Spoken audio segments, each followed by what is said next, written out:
sous-préfet de Mewane monsieur Ibrahima Ndaw ak monsieur Masser Cissé ak équipe bi mu àndal yëpp ci parc éolien bi ñëw di inaugurer salle informatique boo xam ni fanweeri ordinateur ak ñaar moo ci nekk climatiser ko 24 heures sur 24 bëgg a wut ay gardiens maintenance maanaam di saytu matériel bi pour que mu bañ a gaaw a yàqu ak sécurité bi ci war loolu vraiment occasion la ñu sant ko dëgg la sax li ñuy tudd RSE maanaam société bu nekkee ci dëkk dafa war a bàyyi xel waa dëkk ba te ñoom jàpp nañu ni du ñu xaar sax mënoon nañu dañuy xaar ba pare ndax ñu ngi ci liggéey pareeguñu kon lii ñu def dalal na suñu xel ñun nag rëccuwuñu depuis 2007 ñu ànd ak ñoom di leen jàppale tey wax dëgg yàlla fierté la pour Sénégal altine bi ñëw le président de la République président Macky Sall dina ñëwaat ñetti yoon Taïba Ndiaye bii mooy ñetteel bi yoon inauguré si première phase centrale bi te dans 3 ou 4 mois dana dellusiwaat inauguré cette phase. Je pense que ni vraiment loolu nañ ko sant yàlla xam ni wax dëgg yàlla xéewal la bu nu am mu tombe ak ñun yal na yàlla def nu xam li nu am lan la pour que nu saytu ko bu baax ba ëllëg fi ñaari at ku fi dellu si fii kat xam naa ay proviseur la occasion ñu sant ko ci taxawaayam ci farloom dégg na ñoo ngi leen di jàppale waaye lu ñu leen jàppale bu ci jàppul ñoom seen loxol dugal ci biir jàppaloo bu dana des. monsieur le maire lii bëri na waaye tuuti na par rapport ak attentes yi nga xam ne moom ngeen. waaw mais wàññi bu nekk ci benn la tàmbalee ndax fii la ñu tàmbalee parce que àggalagul liggéey ñoo ngi waxtaan benn plan de développement local boo xëy juróomi at yi ñëw dañuy saytu lan la ñu war a def ci Taïba ñoom leen lañ ci def commune bi lañ ci def te loolu am na solo te loolu yëpp seen initiative la pour jàppale commune bi dalal xelu nit ñi ni wax dëgg yàlla xeex ñàkk bi ñu bëgg 5 accès yi président wax Taïba Ndiaye ñi ci jiitu la ñu bokk suñu dëkk yëpp am nañu ndox dëkk yëpp am nañu yoon dëkk yëpp am nañu courant 100% semaine bi danañ ko am ci courant depuis 10 jours waa Sénélec ñi ngi fi pour juróom-benn dëkk yi ñu desoon ñu àggale ko tey wëral Sénégal man de bu amee yëguma ko dëkk boo xam ne am na loolu 100% ndox 100% yoon 100% électricité tey nu nekk ci éducation ak santé ñun xaaruñu 2025 dañu bëgg communes yi nekk Sénégal yëpp développé comme Taïba Ndiaye. di gërëm monsieur le maire ak monsieur Keita di proviseur lycée di gërëm monsieur le sous-préfet Ndaw ndax li ñu fi boole tey rek mooy inaugurer salle informatique bi ngir doomu Taïba Ndiaye yi fiy jàngee di am jumtukaay yoo xamante ne nii soxla nañ ko ngir buñ fi génnee am niveau d'éducation maanaam seen xam-xam màcc goo xamante ne nii dana leen may ñu mën a avancer bu baax seen éducation jaar yoon. waaw investissement salle informatique bi mi ngi toll ci à peu près ay 50 millions à peu près donc mais ni ma ko waxee ci tubaab tuuti na bari na mais li ci am solo mooy yéene bi ak aussi yan loxo lañ koy teg gis nañ fi ku def 1 milliard nga xëy suba mel ne defu fa dara gis nañ ko fi def 10 000 nga xëy suba mel ne def na fa lépp donc li am solo du ñaata la coûté li am solo mooy lan lay jëriñ c'est pas normal qu'au XXIe siècle qu'un lycée comme Taïba Ndiaye sort des étudiants qui n'ont pas une formation informatique qualifiée donc nous on est là pour accompagner la commune de Taïba Ndiaye dañu fi nekk pour liggéey ak ñoom lii door la parc éolien mi ngi fi pour ñaar fukki at tey suñu yéenee yegg na foo xamante ne nii bés bu ñu sottalee dinañ ne commune de Taïba Ndiaye li fi amul fenn ci Sénégal. école boo xam ne école bu mag nga mais amoo jumtuwaay li war amoo salle informatique amoo sax bibliothèque bi ñu war a wax amoo teen laboratoire boo gisee ku jóge fële ñëw di taxawal société am commencé nekk ci phase d'installation mu may la bijou bu mel nii nga xam ne mën nga ci utiliser def ci laboratoire mën nga ci def bibliothèque ak leneen ak yeneen na ubbi xale yi na rapproché xale yi teent ci àddina bi ñun mënuñu lul kontaan dañuy kontaan ndax dañ naan li nga xamoon ne manqué nañu tey am nañ ko tey.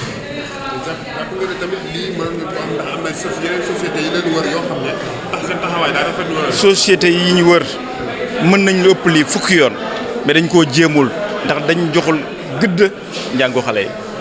te nit ñi nag mënoo nekk di jël seen suuf di nekk di jël recherche bi nga xam ne moom la population bi am di ko def sa profit di ko def sa bénéfice te faale woo leen fulaloo leen ndax ñàkk ñu faale moom mooy ñàkk xalaat suñuy avenir u xale suñu avenir yu xale ci école la nekk wax naa ko sànq école mooy avenir bi gën a wóor ku jàngul bokkoo ku bokkul tu es déclassé maanaam marginal ngay doon pour des sociétés les temps à venir. Maintenant pour que nos enfants suñ doom yi donc ba ñu nekk situation boobu dañ soxla yu mel nii ak yu ko raw nag gis nga bi may waxtee naa doon nett ne parc moo defar salle bi mais gis ngeen tey xar kanamu lycée bi environnement bi ñun ñoo ko defar environnement bi ñun ñoo ko jël en charge ñoo ci liggéey ñoo ko concevoir en 3 jours réalisé ko donc loolu teen mun na ne yaa fu suñ mais dañoo bariwul doole mais li ñu am ak néew ñu ngi ciy dem tey bu ngeen xamoon école bi il y a 4 ans 5 ans je parle sur le contrôle de tous ceux qui sont là mais école élémentaire la woon mais léegi xar kanam ngi pense changé bu baax a baax moo tax ku ñu jàppale ñu dem moom la ñuy ñaan saraxuñ nag tàlluñ kenn di yalwaat mais suñ dignité li àndal mais dama ne obligation la pour nit ñi obligation la devoir la si ñenn ñi pour ñu dimbali xale yi mais xale yi Sénégal bu ñu jàngul fu ñu jëm ëllëg le seul moyen que nous avons de pouvoir rivaliser wala diiroonteeg mbagg dëkk yu mag yi moom mooy xam-xam bu ñu amee xam-xam rek mën a diiroonteeg ñoom mbagg mais tant que amuñu xam-xam suuf la ñuy fete toujours ñun loolu lañ gëm moo tax ñu naan ne ñëpp nag dama wax société yi dañ leen joxoon tax dañ yore ay moyens mais tamit dama ne parents yi nañ ñëw fii du garderie d'enfants doo fi ñëw sànni fi xale rek doo fi aw di saytu njàngam dañuy jàppale ñun ñëpp buñ bokkee jàpp li ñu bokk li nga xam ne dañoo njaboot gël ñu seq ko kon dina dem. C'est l'occasion pour rendre grâce à Dieu, remercier la direction du parc éolien de Taïba Ndiaye qui a très tôt compris que c'est vrai, le parc est en construction, mais il doit rassurer les populations. Et rassurer les populations, commencer par la petite enfance, commencer par équiper le lycée en matériel informatique, 32 ordinateurs, une salle entièrement climatisée, avec l'ensemble du dispositif pour la maintenance, pour la formation, pour les élèves et pour les enseignants. Monsieur le directeur général, merci beaucoup au nom de toutes les populations de Taïba Ndiaye. Vous parlez de formation, est-ce que pour cette formation-là, la collectivité peut accompagner la ville? Oui, bien entendu. Je rappelais tout à l'heure que ce lycée est un produit de la municipalité. C'est la commune qui a construit à hauteur de 150 millions et depuis lors,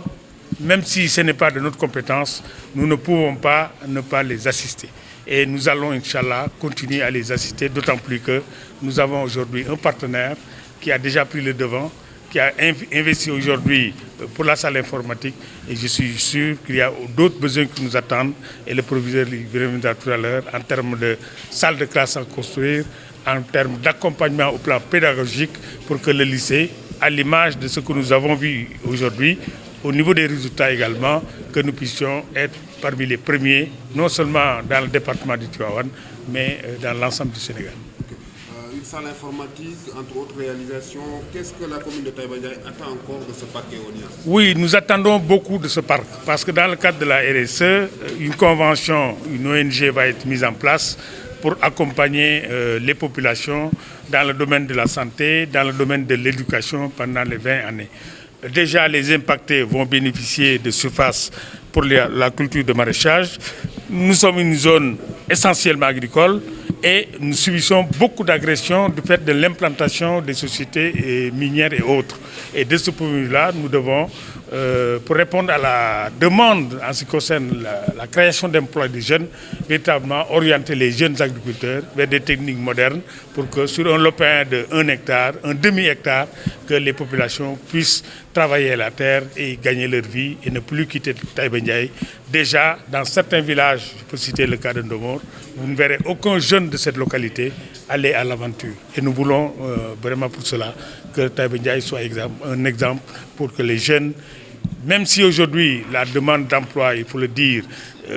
c'est au niveau national, mais particulièrement dans notre zone où nous avons un potentiel important et pour lequel nous avons encore des cadres qui n'ont pas encore trouvé d'emploi. Ça nous va droit au cœur, parce que lorsque vous êtes dans un environnement où vous n'avez pas les outils nécessaires maintenant pour des enseignements apprentissages de qualité, lorsqu'on vous fait une telle offre, vous êtes tout honoré, tout heureux donc de s'en approprier. Voilà pourquoi nous sommes infiniment reconnaissants à l'endroit du parc éolien Et comme je l'ai dit tout à l'heure également dans mon discours, le plus important, c'est le défi de la maintenance et le défi d'un usage efficace et précieux, efficace et efficient de cette salle-là. Et nous allons nous y atteler.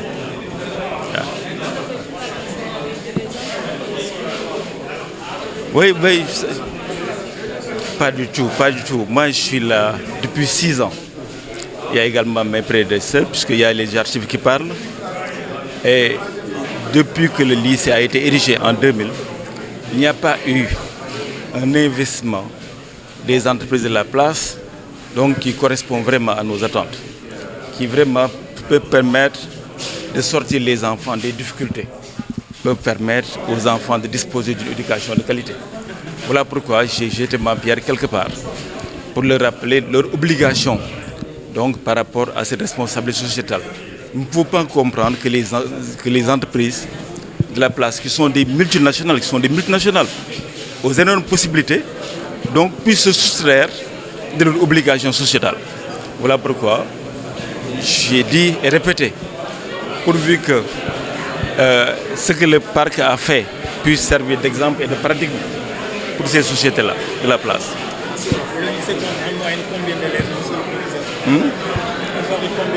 Le lycée compte 1537 élèves.